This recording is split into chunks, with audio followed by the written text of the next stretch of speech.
नमस्कार दोस्तों, welcome to Byju's government exam prep channel. दोस्तों, आज हम लोग डिस्कस करेंगे डेली करंट अफेयर में 12 जून 2021 के न्यूज़पेपर में से, जो कि आपके exam CHSL, combined graduate level, NTPC, intelligence bureau, CPUSI, Delhi police, Rajasthan, UP, Bihar and other state services exam like UPPCS, Bihar, Rajasthan, Chhattisgarh, Jharkhand, MP के साथ साथ बैंकिंग सर्विसेज के करंट अफेयर के लिए यह लाभदायक होगी। तो आइए एक एक करके डिस्कस करते हैं। नेशनल अफेयर्स में यानी राष्ट्रीय मामलों में पहली खबर है UNDP यानी United Nations Development Programme praised PM Modi's aspirational district plan. यानी UNDP ने प्रधानमंत्री मोदी की आकांक्षी जिला योजना की तारीफ की है। तो the United Nation Development Programme has praise prime minister Modi's aspirational district plan. यानी संयुक्त राष्ट्र विकास कार्यक्रम, जिसे UNDP कहा जाता है, उन्होंने हमारे देश के प्रधानमंत्री की जो महत्वाकांक्षी योजना है, आकांक्षी जिला योजना, इसे ADP भी कह सकते हैं। तो UNDP in its report has described this scheme as very successful model for local area development। यानी यह जो योजना है स्थानीय क्षेत्र के विकास के लिए, यह जो मॉडल है काफी सफल सिद्ध हो रहा है। It has also been said that the model is very useful for countries which are characterized by regional discrimination। यानी यह मॉडल उन देशों में जहां क्षेत्रीय भेदभाव है काफी उपयोगी सिद्ध हो सकता है, ऐसा UNDP ने कहा है। तो UNDP's India's representative Shoko Noda submitted this report to Dr. Rajiv Kumar, vice chairman and CEO of NITI Aayog. NITI Aayog के बारे में जैसा कि आपको पता ही होगा, national information of transforming India NITI Aayog, जो कि पहले प्लानिंग कमीशन हुआ करता था। तो 2015 से यह नीति आयोग हो गया। The report said that the previously neglected and remote district affected by the Maoist extremist have made good progress in the last 3 years due to concerted effort under the aspirational district program। यानी दोस्तों, इस आकांक्षी जिला योजना के तहत, इस programme के तहत जो माओवादी चरमपंथी जिले जो थे, जो प्रभावित थे, जिनका विकास नहीं हो पा रहा था, सुदूर थे, यानी कि कह सकते हैं कि रिमोट एरियाज में थे, तो उनका डेवलपमेंट नहीं हो पा रहा था। लेकिन पिछले 3 सालों में UNDP ने यह रिपोर्ट दी है कि काफ़ी अच्छी तरीके से यह विकास हो रहा है। UNDP ने यह एनालाइज किया है it on the basis of 5 main themes. उसने यह जो 5 मुख्य विषय हैं इस योजना के, जिसमें हेल्थ एंड न्यूट्रिशन है, एजुकेशन है, agriculture and water resources, infrastructure, skill development and economic inclusion, जिसे इन 5 जो मेन जो कह सकते हैं मुख्य विषय हैं, इस पर इस कार्यक्रम ने बता रहे हैं कि कार्यक्रम ने इन जिलों के विकास के लिए ये 5 विषय उत्प्रेरक का काम किए हैं। The promotion of A competitive and dynamic culture has transformed many district which were very backward. यानी जो सबसे पिछड़े, These included the district of Chandauli and Sonbhadra of UP। UP का ये वाला जो डिस्ट्रिक्ट है, सोनभद्र, मिर्जापुर, चंदौली, यह काफ़ी पिछड़े हुए हैं। And Simdega of Jharkhand, Rajgarh of Madhya Pradesh, इन सब जिलों का विकास किया गया है इस योजना के तहत। तो यह योजना है क्या? दिस प्रोग्राम यानी एस्पिरेशनल डिस्ट्रिक्ट प्रोग्राम, आकांक्षी जिला जो कार्यक्रम है, it was started in the year 2018 is to identify socially and economically backward district. यानी यह चिन्हित किए गए हैं कौन, जो कि आर्थिक और सामाजिक रूप से पिछड़े जिले हैं, तो उनके सामूहिक विकास में यह मदद करता है यह प्रोग्राम।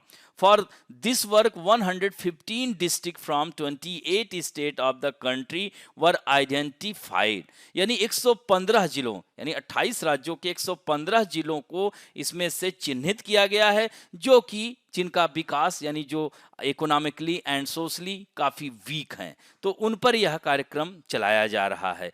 दोस्तों, the programme mainly focus on 5 themes, वो हमने बताया, उसी पर UNDP ने निरीक्षण भी किया। हेल्थ एंड न्यूट्रिशन, यानी स्वास्थ्य और पोषण ये बहुत ही आवश्यक है। मेलन्यूट्रिशन के शिकार हैं वहाँ के लोग। और एजुकेशन, शिक्षा में बहुत ही स्थिति खराब है, लिटरेसी रेट बहुत डाउन है। एग्रीकल्चर एंड वाटर रिसोर्सेज, उन्हें एग्रीकल्चर में जैसे कि कैश क्रॉप, इन सब चीज़ों की जानकारी दी जा रही है, कैसे फसलों के उत्पादन को बढ़ाया जाए एंड जल संसाधनों को कैसे बचाया जाए। फाइनेंशियल इंक्लूशन यानी वित्तीय समावेशन कह सकते हैं, आर्थिक समावेशन एंड स्किल डेवलपमेंट, यानी कुछ जो ग्रामीण क्षेत्र के लोग हैं उन लोगों को स्किल डेवलपमेंट सिखाया जाए। नेशनल स्किल डेवलपमेंट जो प्रोग्राम है उसके तहत इसको जोड़ा जाए। बेसिक इंफ्रास्ट्रक्चर को, यानी जो बुनियादी आधारभूत ढांचा है उसको विकास किया जाए, जिससे कि लोगों के जीवन और रहन सहन में वृद्धि की जा सके। तो यह जो है 5 इसके महत्वपूर्ण, और यह 3 सिद्धांतों पर कार्य करता है। कन्वर्जेंस, जिसमें सेंट्रल एंड स्टेट दोनों योजनाओं को कनेक्ट किया जाएगा। कोऑपरेशन, सहयोग, यानी between citizen and government administrator. And competition among district, यानी जिलों में आप जिलों जो ये जिले हैं उसमें आपसी प्रतिस्पर्धा कि हम ज़्यादा विकास करेंगे। तो इस तरह से यह नीति आयोग इन सब को रेटिंग देता है कि किस जिले ने कितना डेवलपमेंट किया, तो जिसकी रिपोर्ट यूएनडीपी ने दी है। अब बढ़ते हैं दोस्तों इंटरनेशनल अफेयर्स में। 5 countries have been elected as non permanent member of the United Nations Security Council UNSC में 5 नए अस्थायी सदस्यों के रूप में चुना गया है। इसमें कौन कौन से हैं? ब्राजील, ये साउथ अमेरिका कॉन्टिनेंट से आएगा। यूनाइटेड अरब अमीरात एशिया, अल्बानिया यूरोप, घाना अफ्रीका महाद्वीप, गैबन ये भी अफ्रीका महाद्वीप। तो इस तरह से 5 अस्थायी सदस्यों को निर्वाचित किया गया है। Albania has been elected to the council for first time, पहली बार जो है काउंसिल का अस्थायी मेंबर इसे चुना गया है। वहीं ब्राजील को 11वीं बार यह मौका मिला है, जैसे अपने भारत को 8वीं बार मिला था। तो the temporary members of the council are elected for 2 years, जैसे अपना भारत 2 साल के लिए नियुक्त किया गया है कि नहीं। तो there was a tripartite contest for the 2 seats of Africa, but Congo withdraw its candidacy, यानी कांगो भी अफ्रीकन महाद्वीप का देश है। कांगो जो है अपनी उम्मीदवारी वापस ले लिया, जिसकी वजह से गैबन और घाना को मिल गया क्या? अस्थायी सदस्यता। तो the president of general assembly Volkan Bozkir, जो कि अब हटने वाले हैं, मालदीव के विदेश मंत्री हो गए हैं, तो announce the name of the countries that were chosen by secret ballot, गुप्त मतदान के द्वारा इन देशों के नामों का ऐलान किया। The term of the 5 new council member will be begin on January 1st and these will replace those 5 countries whose 2-year term will expire on दिसंबर 31 दिसंबर को उनका समाप्त हो रहा है। वो देश कौन कौन से? Estonia European country, Niger African, Saint Vincent and Grenadines यह कैरेबियन कंट्री है, ट्यूनीसिया यह अफ्रीकन कंट्री है, एंड वियतनाम एशियन कंट्री है। The 5 newly elected members will sit at the table along with 5 permanent members, China, France, Russia and United Kingdom and the United States, as well as the 5 non-permanent member, India, Ireland, Kenya, Mexico and Norway. इन सब के साथ यह कार्य करेंगे। अब बढ़ते हैं दोस्तों, G7 countries will donate 1 billion doses to the poor countries of the world. दोस्तों जैसा कि आपको पता है कि कोरोना नामक एक वैश्विक महामारी में टीका बहुत उपयोगी है, वैक्सीनेशन बहुत उपयोगी है।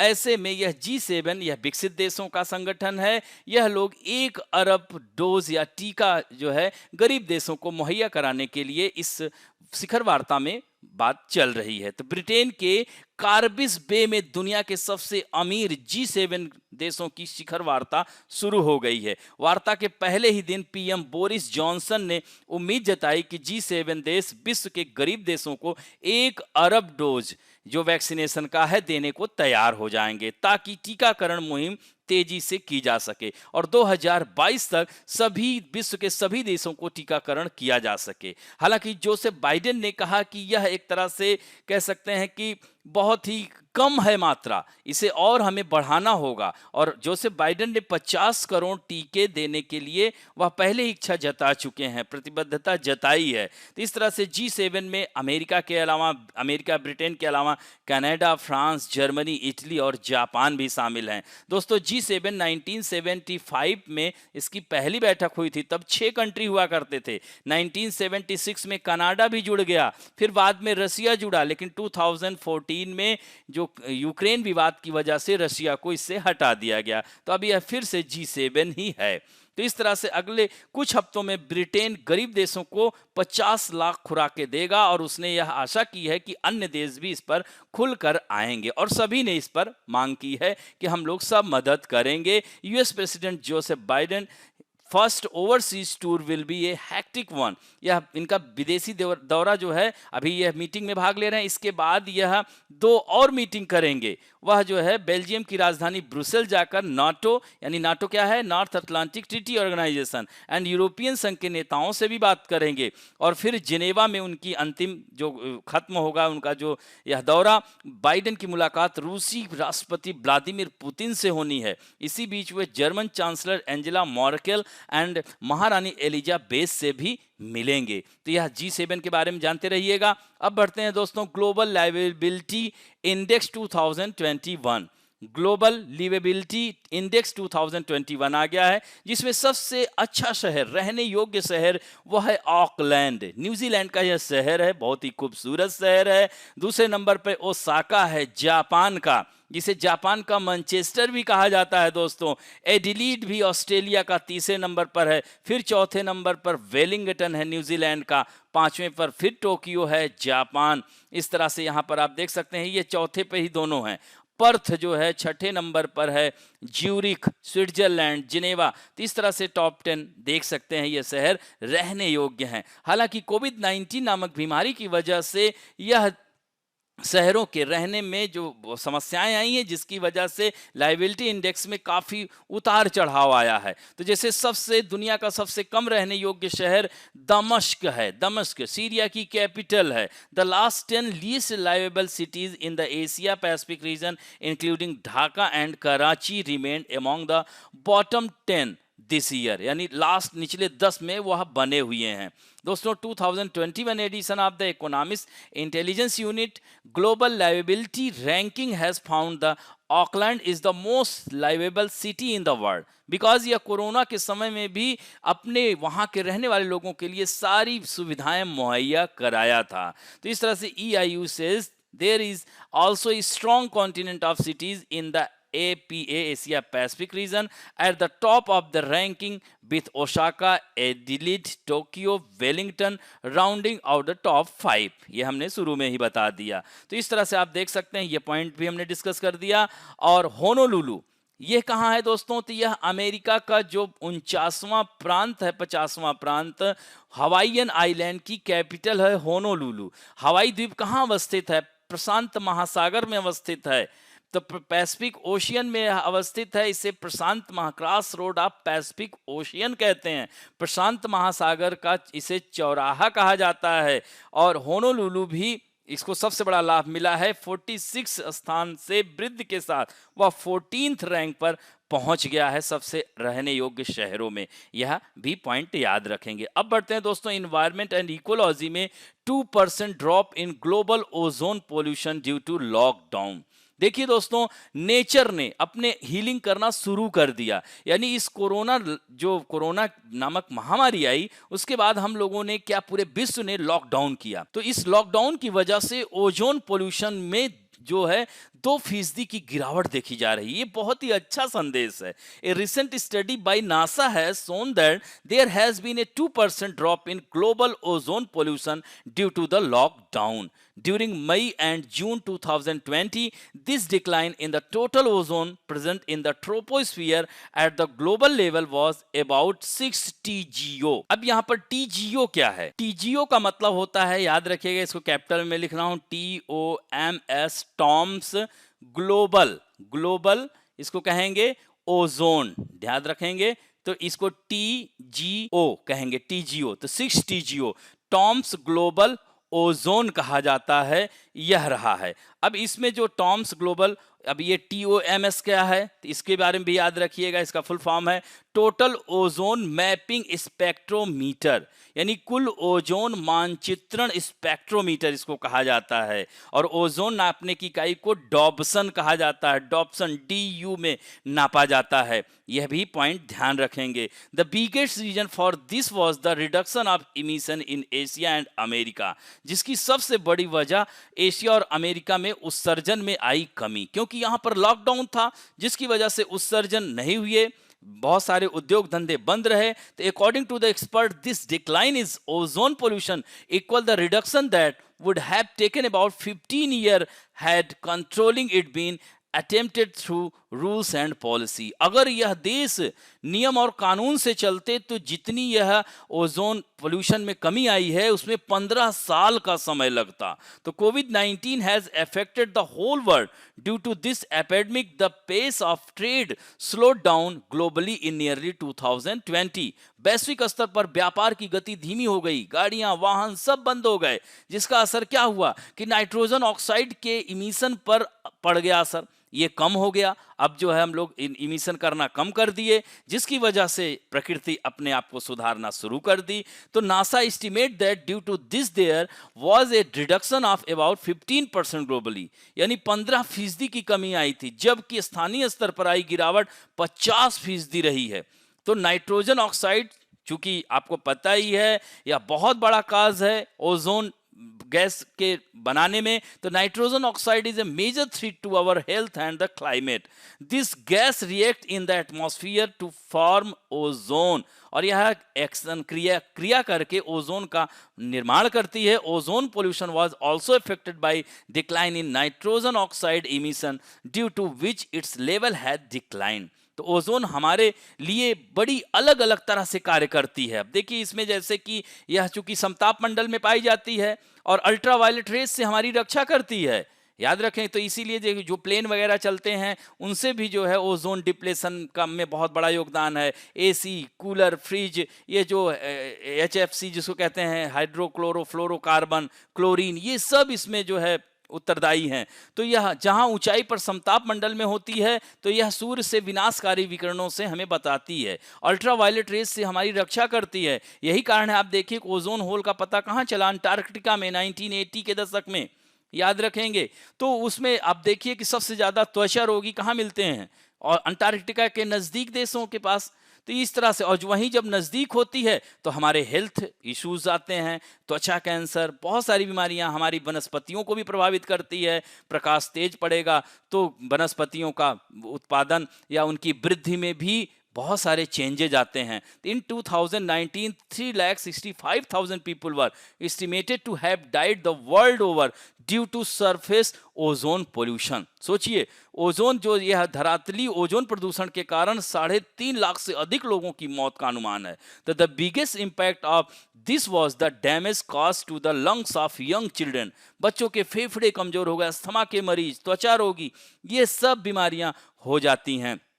तो दोस्तों this has given them an idea of the reduction and increase in emission during and after the lockdown. तो यह लॉकडाउन, तो इस तरह से study by NASA have indicated that once the global economy recovers emission of nitrogen oxide and ozone level will rise again. तो NASA यह ऐसा चिंता व्यक्त कर रही है कि अगर हम फिर से अपनी वैश्विक अर्थव्यवस्था को फिर से पटरी पर अगर लाते हैं तो फिर यह उत्सर्जन तेजी से बढ़ेगा और यह प्रदूषण फिर फैल सकता है।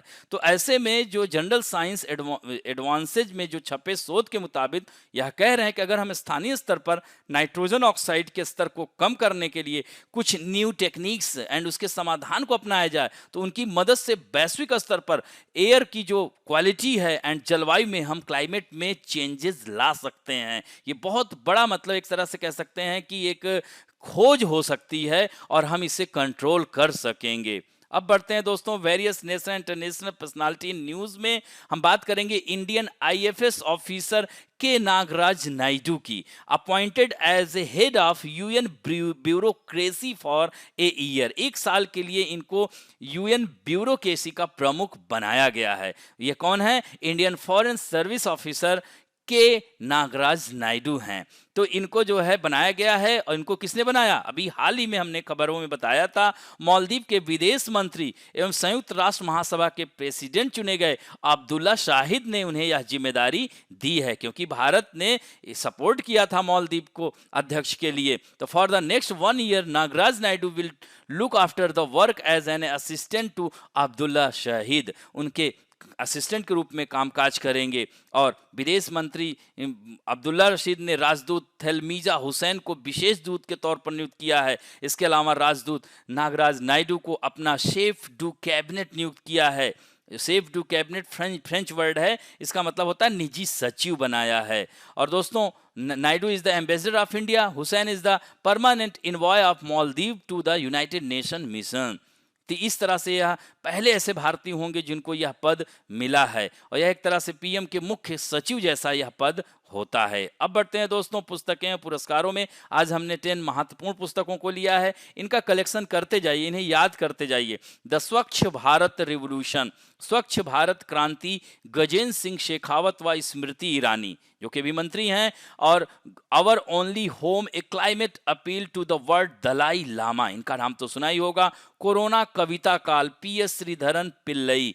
Grand parents bag of stories, Sudha Murty, Infosys की चीफ नारायण मूर्ति की यह धर्मपत्नी है। बिकमिंग, मिशेल ओबामा, पूर्व अमेरिकी राष्ट्रपति बराक हुसैन ओबामा की यह वाइफ हैं और बहुत सारे कार्यों में लगी रहती हैं। उनकी भी किताबें, ओडिसिटी of hope, dreams of my father, ये बराक हुसैन ओबामा की बुक थी। Brief answer to the big question, Stephen Hawking. Gandhi, the year that change the world, Ramachandra Guha. Moving on, moving forward, a year and office, Venkaiah Naidu हमारे उपराष्ट्रपति हैं। We are displaced, Malala Yousafzai, सबसे कम उम्र की नोबेल शांति का पुरस्कार पाने वाली। और promise me dad, Joseph Biden, इनका नाम तो सुना ही होगा, वर्तमान में अमेरिकी राष्ट्रपति हैं। और banking and finance related news में Flipkart to lead medicine from the sky project का नेतृत्व कर रहा है फ्लिपकार्ट, और इसने किस सरकार के साथ किया है साझा? तेलंगाना सरकार के साथ। तो as part of the consortium,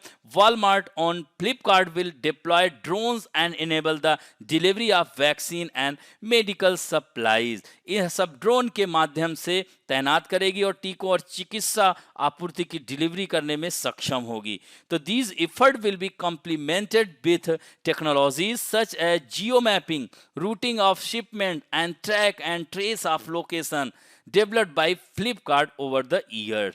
The combination of these technology will then be used to conduct beyond visual line of sight, जिसे VVLOS कहेंगे, तो deliveries in remote areas of the state where the road infrastructure is not conducive for fast delivery of vaccine, it added. तो यह beyond visual line of sight delivery करने के लिए किया जाएगा, दूर यानी रिमोट एरियाज, कहाँ के? तेलंगाना राज्य, जहाँ पर सड़कें या बुनियादी ढांचा अभी ठीक से बने नहीं हैं। तो the medicine from the sky is a project conceptualized by the world economic forum and health net global limited, इसके द्वारा यह परियोजना परिकल्पित की गई थी। अब फ्लिपकार्ट के बारे में जान लीजिए। 2007 में बेंगलुरु में इसकी स्थापना हुई थी। कल्याण कृष्णमूर्ति इसके सीईओ हैं और वॉलमार्ट पेरेंट ऑर्गेनाइजेशन है। मिंत्रा, फोन पे, इककार्ट, मालर्स, ये सब कंपनियां इसकी सब्सिडरीज हैं। याद रखना, इसके संस्थापक सचिन बंसल और बिन्नी बंसल। एंड नेक्स्ट है खेल समाचारों में हम बात करेंगे। Vinesh Phogat wins gold at Poland open. Poland देश है जिसकी राजधानी वारसा है, यूरोपियन कंट्री है। India's star wrestler Vinesh Phogat won gold medal in the 53 kg of the Poland open. तो फाइनल में यूक्रेन की क्रिस्टीना बेरेजा के खिलाफ उन्होंने एक भी अंक नहीं गंवाया और 8-0 से जीत दर्ज की। तो it is the third title of the season for the 26-year-old Vinesh who claimed gold medal at Matteo Pellicone event March and Asian championship earlier April, इसमें भी इन्होंने गोल्ड जीता था। तो दोस्तों, इस तरह से with this win it seem that Vinesh will become the top seeded wrestler at the Tokyo Olympic। Tokyo Olympic में इनसे काफी आशा है कि यह पदक लाएंगी। Vinesh scored most of her point with a double leg attack while 2019 European silver medalist Bereza remained on the defensive throughout the bout. तो यह भी पॉइंट याद रखेंगे। अब बढ़ते हैं इंपॉर्टेंट डेज दोस्तों। आज world day against child labour है। विश्व बाल श्रम निषेध दिवस के रूप में 12 जून को मनाया जाता है और अंतरराष्ट्रीय श्रम संघ ILO ने 2002 में इसे मनाने की घोषणा की थी। और इसका यही उद्देश्य ही है कि the purpose of celebrating this day is to ensure that children below 14 year of age are receiving education to enable them a bright future and they are not employed in any labor. This is necessary to protect their dreams and childhood. यह बहुत आवश्यक है उनके बच्चों के अपने सपने और बचपन ना खोने पाएं। इसीलिए यह दिवस मनाया जाता है। इसमें हर साल एक थीम होती है, जैसे 2019 में जो थीम थी children should not work in the field but work on their dream. उन्हें खेतों में नहीं काम करना चाहिए बल्कि सपनों पर काम करना चाहिए। 2020 में कोविड आ गया जिसकी वजह से बहुत समस्या आई, बहुत तेजी से बाल श्रम बढ़ा है। तो किड्स कोविड-19 पैंडेमिक यह था और इस बार का जो थीम है कोरोना वायरस के दौरान बच्चों को बचाना, saving children in the age of corona virus. दोस्तों, recently there was a report that number of child labour has increase to 16 crore. सोचिए, मजदूरों की संख्या बढ़कर 16 करोड़ हो गई और यह आंकड़ा 2 दशक में पहली बार इतना बढ़ा है। जबकि ILO और यूनिसेफ की रिपोर्ट कहती थी कि बाल मजदूरी को रोकने की दिशा में प्रगति 20 साल में पहली बार यह रुकी हुई है, क्योंकि 2000 से 2016 के बीच में करीब 9.4 करोड़ कम हुई थी, लेकिन यह एकाएक बढ़ गई। क्यों? Due to corona. अब बढ़ते हैं दोस्तों, let us talk about some important fact में। आज भी हम संवैधानिक पद का लिए हैं भारत का महान्यायवादी, अटॉर्नी जनरल ऑफ इंडिया। इसे भारत सरकार का वकील कहा जाता है। यह भारत के किसी भी कोर्ट में यह भारत सरकार की ओर से वह जिरह करता है। तो who is appointed by president, और यह किस आर्टिकल में? आर्टिकल 76 में भारत का अटॉर्नी जनरल होगा जो कि राष्ट्रपति के द्वारा नियुक्त होगा, लेकिन मंत्रिमंडल की सलाह पर। और इसकी योग्यता क्या होनी चाहिए? जो सर्वोच्च न्यायालय के न्यायाधीश की। तो सर्वोच्च न्यायालय के न्यायाधीश की योग्यता क्या है? वह भारत का नागरिक हो, वह 10 वर्ष तक एज ए लॉयर रहा हो, 5 वर्ष तक एक से अधिक हाई कोर्ट में वह जज के रूप में रहा हो और राष्ट्रपति की नजर में एक लॉ स्पेशलिस्ट हो। तो यही योग्यता इसके लिए भी रखी गई है। और इसका जो वेतन है ये सब राष्ट्रपति ही निर्णय लेता है, याद रखेंगे। और महान्यायवादी की जो वेतन है और उसकी शक्ति को राष्ट्रपति में निहित है, वही इसको निर्धारित करता है और वह राष्ट्रपति के प्रसाद पर्यंत होता है। जब चाहे राष्ट्रपति उसे वापस बुला सकता है। और इसके फंक्शन क्या है? तो इसके फंक्शन यही मैंने क्या कहा कि वह आर्टिकल 108 में जैसे कि संयुक्त बैठक बुलाई जाती है जब लोकसभा राज्यसभा की ज्वाइंट सिटिंग होती है, 88 आर्टिकल में देखिएगा पूरा दिया हुआ है, तो उसमें यह पार्टिसिपेट करता है, बोल भी सकता है, लेकिन वोट अगर निर्णायक मत देने की बात आती है, कास्टिंग वोट की बात आती है, तो ये वोट नहीं दे सकता है। Attorney general has the right to speak and take part in the proceeding of their house of parliament and joint sitting of parliament and in any committee of parliament in which he is nominated as a member. However, he does not have the right to vote. Vote नहीं दे सकता, ये ध्यान रखेंगे। भारत सरकार के सभी विधि संबंधी ऐसे विषय हैं उस पर यह अपना सलाह देता है, to advise the government of India on such a legal matter and to perform such other duties of legal character as the president may from time to time direct or assign to him. Perform such duty as are confirmed on him by under the Constitution of India or by any other law of for the time being in force. याद रखेंगे दोस्तों। और at such a time he would also have the right to all the privileges and immunities available to member of the parliament. Similar to Britain, the attorney general is not a member of the cabinet. जैसे Britain, चूंकि parliament system हमने कहाँ से लिया है? Britain से लिया है, तो वहाँ भी यह सदस्य नहीं होता है। In addition he shall have the right of audience in all court in India. यह न्यायालय में कहीं भी, भारत के किसी भी कोर्ट में सुनवाई का इसके अधिकार होगा। और वह रिटायरमेंट के बाद निजी प्रैक्टिस कर सकता है, लेकिन भारत सरकार के विरुद्ध न तो वह सलाह दे सकता है, न उसके विरुद्ध वकालत कर सकता है। और वर्तमान में याद रखना 1950 में MC सीतलवाड़ पहले अटॉर्नी जनरल ऑफ इंडिया थे और सबसे लंबा कार्यकाल इनका था। याद रखिएगा 1950 से 63 तक थे। और इस समय के वेणुगोपाल हैं जो 15वें अटॉर्नी अटॉर्नी जनरल हैं, 3 साल के लिए हुए थे, 2017 में नियुक्त हुए थे, फिर इनका कार्यकाल बढ़ा दिया गया है। अब बढ़ते हैं दोस्तों आप लोगों के सेक्शन में, जो कि बहुत ही अच्छा उत्तर दे रहे हैं। आज उत्तर देने वालों में है अग्नेश्वर चटर्जी, रोली सरोज, नीतू गौतम, श्रवण खालिंग, अरिंदम अधिकारी, हेमंत शर्मा, झाझास हा, मोहम्मद हसन, वीरपाल सिंह, मिली, अंकिता राठौर, मोनिका तिवारी, रुपिंदर कौर, पृथ्वी, श्रवण कालबी, विवेक यादव, आविष्कार डॉट आरिफ अहमद, संजय नेगी, आयशा रहमान, मधु आशुतोष, विनोद जायसवाल, नीरज यादव, एकता आद्या सिंह, नाइम अंसारी। इतने लोगों ने कमेंट और उत्तर दोनों दिए हैं। आशा करता हूं कि आज और ज्यादा से ज्यादा लोग उत्तर देंगे। आप लोगों के सामने पहला प्रश्न है, when was the aspirational district program initiated? ये एस्पिरेशनल डिस्ट्रिक्ट प्रोग्राम कब शुरू किया गया था? 2015, 16, 17, 18। नेक्स्ट क्वेश्चन है, which of the following country have not been elected as non permanent members to the United Nation Security Council? Brazil, United Arab Emirates, Albania, Qatar. Next question है, where is the 47th G summit of 2021 being held? America, UK, France, Italy. Carbis Bay में हो रही है, अब ये नहीं बताऊंगा किस देश में है। नेक्स्ट है, who has been appointed as the head of UN bureaucracy for 1 year? K Nagaraj Naidu, T S Tirumurti, R Ravindra minister and D doctor Anant Kumar D. Next question है, which is the most livable city in the world according to the 2021 edition of the global livability ranking? Osaka, Auckland, Wellington, Karachi. Next question है, who is the author of the book promise me dad? Michelle Obama, Joseph Biden, Donald Trump, Angela Merkel. Next question है, recently Flipkart has partnered with which state government under the Medicine from the Sky project? Bihar government, Telangana government, government of Jharkhand, government of Odisha. And next question है, Vinesh Phogat is related to which sport? Wrestling, boxing, kabaddi, shooting.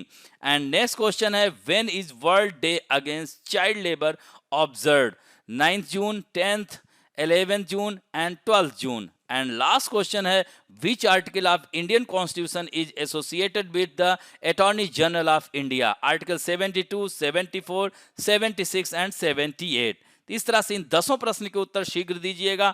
आशा करता हूं कि आज का video आप लोगों को अच्छा लगेगा, और दोस्तों अच्छा लगे तो please like, share, subscribe and bell icon दबाना ना भूलें। थैंक यू दोस्तों।